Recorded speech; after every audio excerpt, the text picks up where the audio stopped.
मैं भारत को भारतीयता की मान्यता के आधार पर फिर से खड़ा करना चाहता हूं, उस काम में लगा हूं। आयुर्वेदिक उपचार के सभी दर्शकों को सादर वंदे। आज हम जानेंगे चेहरे पर निखार लाने वाले उन घरेलू नुस्खों के बारे में। और ना शायद आपको मालूम नहीं है कि माधुरी दीक्षित भी या हेमा मालिनी या कोई भी फिल्मी हीरोइन लक्स से नहीं नहाती, साबुन से नहीं नहाती। तो आप पूछेंगे मुझको कैसे मालूम? मुझको पता चला अभी कुछ दिन पहले बंबई में मेरा एक व्याख्यान हुआ था जुहू में, और जुहू वो जगह है जहां हिंदुस्तान के ये फिल्मी हीरो हीरोइन ज्यादा रहते हैं। व्याख्यान कैसे हुआ? एक कोई फिल्मी हीरो है, उनका नाम है धर्मेंद्र। उन्होंने मेरे व्याख्यान के कैसेट सुने, मेरे व्याख्यान के कुछ 10 कैसेट निकले हैं, तो उन्होंने सुने और उन्होंने तुरंत फोन किया कि मैं राजीव दीक्षित से बात करना चाहता हूं। मैंने कहा मैं बोल रहा हूं। तो कहने लगे आपके 10 कैसेट सुनने के लिए मैंने 10 घंटे गाड़ी चलाई और घर नहीं गया जब तक कैसेट खत्म नहीं हुई। मैंने कहा बहुत अच्छी बात है, क्या लगा आपको? मैं आपका एक व्याख्यान करना चाहता हूं। मैंने कहा जरूर करिए, मैं आऊंगा। क्या आपकी फीस क्या है? मैंने कहा मैं फीस नहीं लेता कभी व्याख्यान के लिए। कहने लगा अच्छा फिर तो मुझे खुशी है, आप आइए। मैंने कहा जरूर आऊंगा, एक ही शर्त है कि जितने फिल्मी हीरो हीरोइन है उनको सबको बुलाइए ज्यादा से ज्यादा। तो उन्होंने कहा मैं कोशिश करता हूं। तो क्या हुआ, उनका एक बंगला है लोनावाला में, पूना और बंबई के बीच में, वहां उन्होंने व्याख्यान रखा। मैं गया, ज्यादा लोग तो नहीं आए, कुछ 25-30 लोग आए थे। उनके बीच में मीटिंग हुई, बातचीत हुई, बहुत सारे सवाल पूछे। जब खत्म हो गए उनके सवाल तो मैंने उनसे कहा कि अब मैं एक सवाल पूछूंगा। तो हेमा मालिनी से मैंने पूछा कि आप मुझे बताओ कि लक्स से नहाती हो? नहीं। लाइफ बॉय से नहाती हो? नहीं। कहने से नहाती हो? नहीं। लिरिल से नहाती हो? नहीं। मैंने कहा आप नहाती भी हो? तो कहने लगी नहाती तो रोज हूं।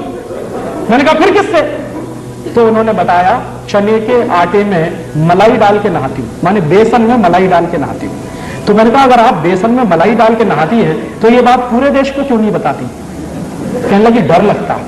मैंने कहा क्या डर लगता है? कि अगर हिंदुस्तान की सभी बहनों ने बेसन में मलाई डालकर नहाना शुरू किया तो सब हेमा मालिनी हो जाएंगे। तो मेरी तो कुर्सी खतरे में पड़ जाएगी। तो आप ये जान लीजिए कोई भी फिल्मी हीरोइन साबुन से नहीं नहाती। क्यों?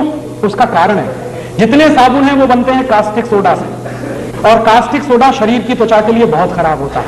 और आप ये चाहें तो प्रयोग करिए, साबुन से नहाइए, नहाने के 20 मिनट के बाद जब आपका शरीर सूख जाए तो नाखून से ऐसे लाइन खींचिए, सफेद रंग की लाइन खींचेगी। और आजकल ठंडी का दिन है, साबुन से नहाइए, 10 मिनट बाद आपका पूरा चेहरा सफेद सफेद हो जाए। क्यों? उसमें जो कास्टिक सोडा है वो आपकी शरीर की त्वचा से चिपक जाता है। चाहे जितना पानी डालिए धुलता नहीं, इसलिए साबुन सबसे रद्दी चीज है। तब आप पूछेंगे बेस्ट क्वालिटी क्या है? बेस्ट क्वालिटी है मुल्तानी मिट्टी। मिलती है अभी भी इस देश में, खरीद लाइए बाजार से। क्या करें उसका? मुल्तानी मिट्टी को दही में डाल दीजिए रात को, या दही की ताक में डाल दीजिए, सवेरे तक एकदम मुलायम हो जाएगी। उसको पेस्ट बनाइए, शरीर पर ऐसे ही लगाइए जैसे साबुन लगाते हैं, और नहा लीजिए गर्म पानी से, एकदम फ्रेश हो जाएंगे। दूसरा तरीका, चने का आटा माने बेसन, उसमें मलाई मिलाइए, पेस्ट बनाइए, उसको रगड़िए और उससे नहाइए। तीसरा तरीका, आप जो है अपने घर में ले आइए मसूर की दाल का आटा, मसूर की दाल होती है उसको पिसवाइए, उसका आटा बनता है, उसमें शहद मिलाइए, मध मिलाइए और उसका पेस्ट बना के उससे शरीर को लगाइए और गर्म पानी से नहाइए, आपकी स्किन एकदम सॉफ्ट हो जाएगी। चौथा तरीका, मुल्तानी मिट्टी लीजिए, अरीठा का पाउडर लीजिए, शिकाकाई पाउडर लीजिए, तीनों को बराबर बराबर मात्रा में मिलाइए, डिब्बे में बंद करके रखिए, 1 साल तक इसका कुछ नहीं बिगड़ता। नहाने के 20 मिनट पहले 1 चम्मच पाउडर 1 गिलास पानी में डाल दीजिए और उस पानी से पहले शरीर के बाल धो लीजिए, आपके बाल टूटना बंद हो जाएंगे। और फिर उसी पानी से शरीर से नहा लीजिए, आप कोई साबुन लगाने की कभी जरूरत ही महसूस नहीं होगी।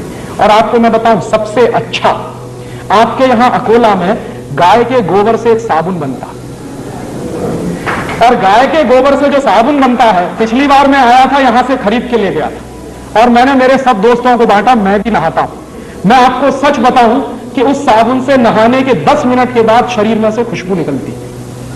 फिर एक दिन मैंने पुराने कुछ ग्रंथ खोजे तो मुझे पता चला कि हिंदुस्तान में जब यज्ञ किया जाता था तो किसी भी राजा को यज्ञ करने से पहले गोबर से स्नान करना जरूरी होता था। भगवान राम ने भी यही किया था। जब भगवान राम ने यज्ञ किया तो गोबर से स्नान किया था, तब यज्ञ करने के लिए बैठ पाए थे। तो शास्त्रों में इसका वर्णन है और गोबर से स्नान करना बहुत ऊंची बात है। आपके घर में अगर देसी गाय है तो उसके गोबर से आप सीधे स्नान कर सकते हैं, नहीं है तो आपके अकोला में बनता है इतना अच्छा साबुन, और अगर आप वो खरीदेंगे तो पैसा कहां जाएगा? अकोला का पैसा यही रहने वाला। और वो साबुन यहां के किसी गौशाला में बनता तो आपका दिया गया पैसा जाएगा कहां? गौशाला में जाने वाला। उस गौशाला को चलाने वाले कुछ भाइयों को रोजगार मिलेगा। और मेरी तो कल्पना है कि ऐसी गौशालाएं गांव गांव गली गली घर घर में खुल जाए और उनमें से ये गोबर निकलेगा, साबुन भी बनेगा, दूध बनेगा, घी निकलेगा, क्या क्या नहीं होगा। पूरे हिंदुस्तान की अर्थव्यवस्था बदल सकती है। तो आप ये फालतू के साबुन खरीदना बंद करिए। मुल्तानी मिट्टी से नहाइए, अरीठा, शिकाकाई, मुल्तानी मिट्टी के पाउडर से नहाइए या फिर चने के आटे से नहाइए।